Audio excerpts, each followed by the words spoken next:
Hello friends, welcome back to my channel Moskee's kitchen. आज मैं Monday के दिन वेजिटेरियन लवर्स के लिए एक बहुत ही ज़्यादा लाजवाब मलाईदार लौकी के कोफ्ते की रेसिपी लेकर आई हूँ, जो बिल्कुल ही रेस्टोरेंट स्टाइल होने वाली है। इसके लुक से ही आपको लग रहा होगा ये कितनी ज़्यादा यम एंड माउथ वाटरिंग है। सो गाइज़, ये रेसिपी जो है 2 in 1 होने वाली है, बिकॉज़ सब्जी तो एक तरीके की बनने वाली है लेकिन वो दो तरीके के काम करने वाली है। ये जो हाथ में मेरे आपको कोफ्ते दिखाई दे रहे हैं, बड़े दिखाई दे रहे हैं लौकी के, ये स्पंजी से सॉफ्ट से बड़े आप एज अ स्टार्टर या स्नैक्स में भी सर्व कर सकते हैं। और साथ ही बाद में इन्हीं कोफ्ते और बड़ों को आप इस मलाईदार ग्रेवी को बनाकर उसमें डिप कर सकते हैं। है ना, ये 2 in 1 रेसिपी। तो आप में से कितने लोग हैं जो लौकी खाना पसंद नहीं करते हैं? ज़रूर कमेंट सेक्शन में बताइए। बिकॉज़ मैं और मेरे हस्बैंड, हम दोनों को ही लौकी पसंद नहीं है, बट लौकी के अपने बहुत सारे हेल्थ बेनिफिट्स हैं, इसलिए मैं हर हफ्ते लौकी लेकर आती हूँ। और लौकी का यूज़ मैं करती हूँ इस तरीके से, स्वादिष्ट से मलाईदार कोफ्ते बना के, या फिर लौकी का यूज़ करती हूँ मैं सांभर के अंदर।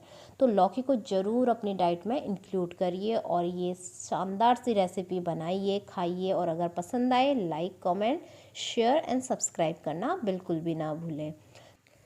तो चलिए, सबसे पहले हम देख लेते हैं इसके इंग्रेडिएंट। तो सबसे मेन इसका जो इंग्रेडिएंट है वो है लौकी। लौकी को मैंने अच्छे से पील ऑफ कर लिया और उसे वॉश करके क्लीन कर लिया। साथ ही यहाँ पे 3 मीडियम साइज़ टमाटोज़ की मैंने प्यूरी बना ली है, 2 मीडियम साइज़ अनियन जिन्हें फाइनली चॉप कर लिया, और 1 ग्रीन चिली जिसे चॉप कर लिया, और साथ ही ढेर सारा ग्रीन कोरिएंडर जिसे मैंने चॉप कर लिया है।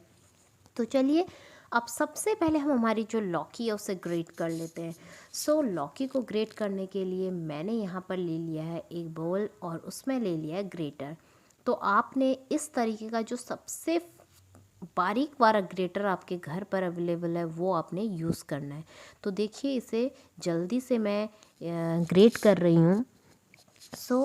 मैं काफ़ी सारे टिप्स और ट्रिक्स शेयर करने वाली हूँ साथ ही साथ इस रेसिपी के। तो अंत तक बने रहिए, जिससे कि ये आपकी रेसिपी जो है बिल्कुल ही रेस्टोरेंट स्टाइल लाजवाब शानदार मलाईदार कोफ्ते बन के रेडी होंगे। तो यहाँ पर देखिए, लौकी मैंने ग्रेट कर ली है पूरी, और ये देखिए कलर ब्लैक करना स्टार्ट हो गया। तो जल्दी जल्दी हम इसे स्क्वीज आउट कर लेते हैं। सारा हमें इसमें इतना ज़्यादा मॉइस्चर होता है लौकी में कि इसमें इतना पानी भर जाता है।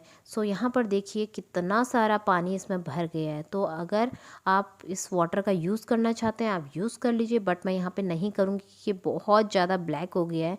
तो यहाँ पर मैंने वापस लौकी को बाउल में डाल लिया है। अब डालेंगे कुछ स्पाइसेस। तो सबसे पहले यहाँ पर मैं क्या कूट रही हूँ वो मैं आपको बता देती हूँ। तो मैंने क्या किया, हाफ़ स्पून जो साबुत धनिया होता है वो, हाफ़ स्पून जीरा, और 3 से 4 लौंग, और 7 से 8 दाने मैंने साबुत काली मिर्च के ड्राई रोस्ट कर लिया था। और उसे ड्राई रोस्ट करने के बाद मैंने इस तरीके से इसे कूट कर इसे डाल रही हूँ लौकी में। वो पार्ट मेरा मिस हो गया है। आई डोंट नो रिकॉर्डिंग में क्या हो गया था, तो वो आपने करना है, मैंने आपको बता दिया है। साथ ही इसमें जाएगा ढेर सारा ग्रीन कोरिएंडर, ये देखिए, और थोड़ा मैं बचा रही हूँ जो लास्ट में ग्रेवी में जाएगा। साथ ही इसमें ऐड करेंगे 1 ग्रीन चिली, बहुत बारीक मैंने कट करके रखी थी। अब जाएंगे कुछ अदर स्पाइसेस, जिसमें pinch of turmeric, half spoon गरम मसाला पाउडर, और छोटा हाफ़ स्पून रेड चिली मैं डाल रही हूँ, बिकॉज़ ग्रीन चिली भी यूज़ है। साथ ही कुछ खड़े मसाले में जो काली मिर्च, लौंग वगैरह था, तो वो इसे और ज़्यादा स्पाइसी बना देंगे। यहाँ पर देखिए, एक बार मैं मिक्स कर रही हूँ। अभी आपने नोटिस किया होगा मैंने सॉल्ट नहीं डाला है, वो क्यों नहीं डाला मैं आपको बाद में बताती हूँ। तो सबसे पहले यहाँ पर अब जाएगा बेसन। बेसन आपने धीरे धीरे करके डालना है, एक साथ मत डालिए, अदरवाइज़ बहुत ज़्यादा बेसन हो जाएगा। सबसे पहले मैंने 4 चम्मच बेसन के डाले और इसे मिक्स कर रही हूँ, बट मुझे लग रहा है अभी बाइंडिंग नहीं हो पा रही है, तो और मैंने इसमें 3 चम्मच बेसन के डाल लिए हैं। तो लगभग 7 चम्मच मैंने बेसन के डाले हैं। और अब मैंने कढ़ाई में ऑयल गरम करने के लिए रख दिया है। और यहाँ पे आप देख रहे होंगे मेरा जो कोफ्ते का जो मैंने बैटर बनाया था वो कितना पतला हो गया है। वो इसलिए कि मैंने इसमें सॉल्ट डाल लिया था। तो बेसिकली होता क्या है, ये है टिप नंबर 1। सॉल्ट आपने सबसे लास्ट में डालना है, जब बिल्कुल आपका ऑयल गर्म हो और आप कोफ्ते बनाने के लिए रेडी हो। अगर आप थोड़ी देर पहले भी नमक डाल देंगे, सॉल्ट डाल देंगे तो ये जो है पानी छोड़ना स्टार्ट कर देता है। और सॉल्ट डालने के बाद इसमें इतना पानी होता है कि आपको बार बार बार बार बार बार बेसन ऐड करना पड़ेगा इस कोफ्ते में।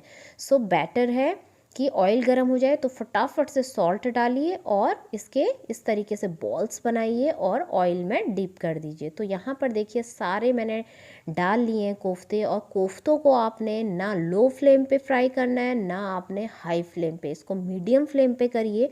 हाई फ्लेम पे अगर करेंगे बाहर का बर्न हो जाएगा, अंदर कच्चा रहेगा। लो फ्लेम पे ये बहुत ज़्यादा टाइम लेंगे। सो मीडियम फ्लेम पे करिए जिसमें अच्छे से ये कुक हो जाते हैं 7 से 8 मिनट के अंदर। सो यहाँ पर आप देख सकते हैं कितने सॉफ्ट और स्पंजी कोफ्ते मेरे रेडी हो गए हैं। सो इसे एज अ स्टार्टर या स्नैक्स में आप सर्व करिए। ये था 2 in 1 में से recipe number 1 as a starter और स्नैक्स। अब हम बना रहे हैं ग्रेवी। तो ऑयल बिल्कुल गर्म था, उसमें हाफ चम्मच मैंने जीरा डाल लिया था। अब इसमें मैंने ऐड कर लिया है फाइनली चॉप्ड ऑनियन और ग्रीन चिली। तो हमने इसे सौते करते हुए भूनना है जब तक कि इसका कलर चेंज ना हो जाए। सो जब ये 60% ऑलमोस्ट हो जाए तो हम ऐड करेंगे इसमें जिंजर गार्लिक पेस्ट। तो यहाँ पर मैं लगभग 1 चम्मच जिंजर गार्लिक पेस्ट ऐड कर रही हूँ। अब जिंजर गार्लिक पेस्ट को भी हमने भूनना है। तो हमें जब तक इसका एक प्यारा सा गोल्डन कलर आ जाए, गोल्डन ब्राउन कलर, तब तक हमें इसे भून लेना है। यहाँ पर बहुत अच्छे से इसकी भुनाई हो गई है। अब मैंने इसमें ऐड कर लिया जो टोमेटो प्यूरी थी। टोमेटो प्यूरी को डालने के बाद एक बार हमने इसे चला लेना है जिससे कि जो गार्लिक और अनियन है वो बर्न ना हो। अब हम इसमें कुछ और स्पाइसेस डालेंगे जिसमें सबसे पहले जाएगा सॉल्ट एज पर टेस्ट, साथ ही छोटा हाफ स्पून टर्मरिक और हाफ स्पून इसमें देगी मिर्च just for a beautiful red colour, और 1.5 स्पून मैं इसमें ऐड कर रही हूँ कोरिएंडर पाउडर। इन सभी को डालने के बाद हमने एक बार अच्छे से इसे मसालों को कोट कर लेना है इस ग्रेवी के साथ।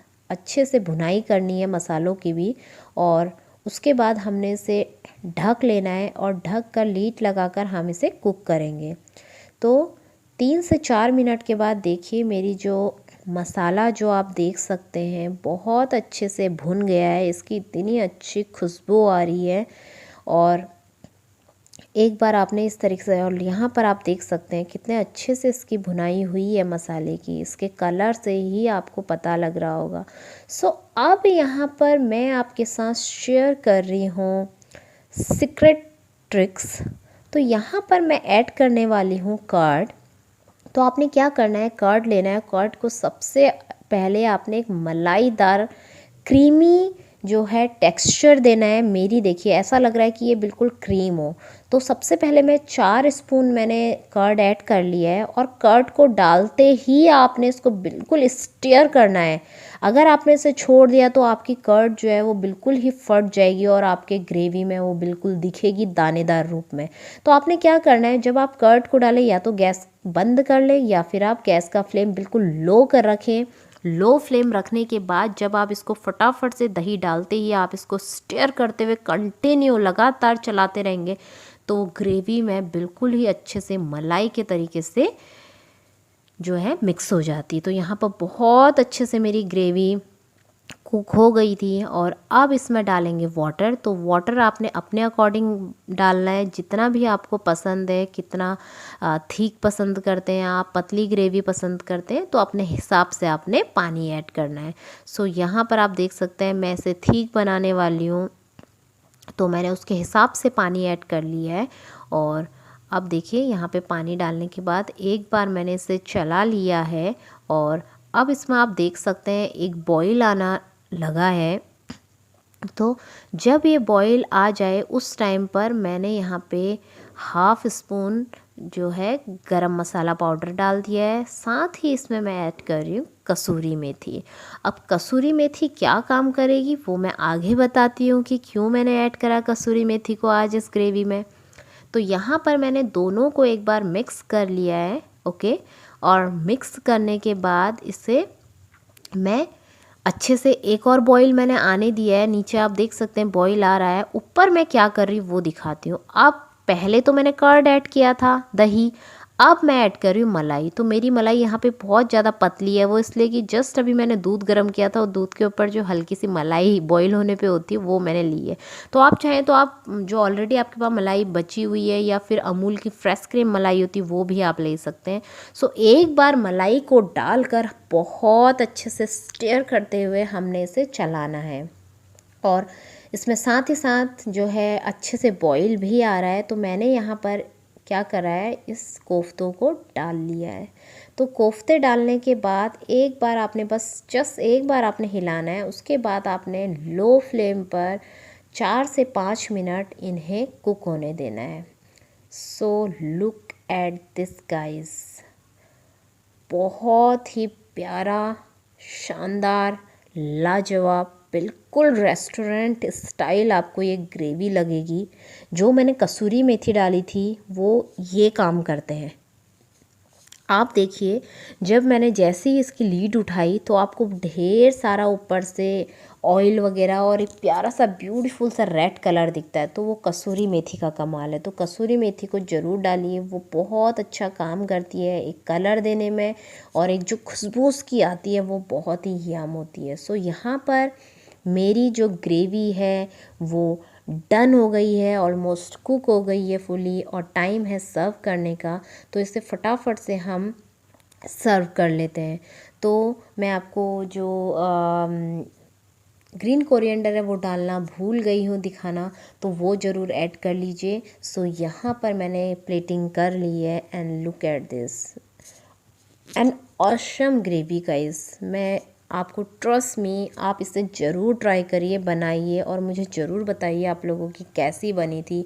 अगर कुछ मिस्टेक्स आपसे हो गई होंगी मैं ज़रूर आपको बताऊंगी कि कहाँ पे आपने गलती करी है। बट आई होप अगर आप मेरे मेथड को फॉलो करेंगे तो आपको बहुत ही यमी ग्रेवी मिलने वाली है। बिल्कुल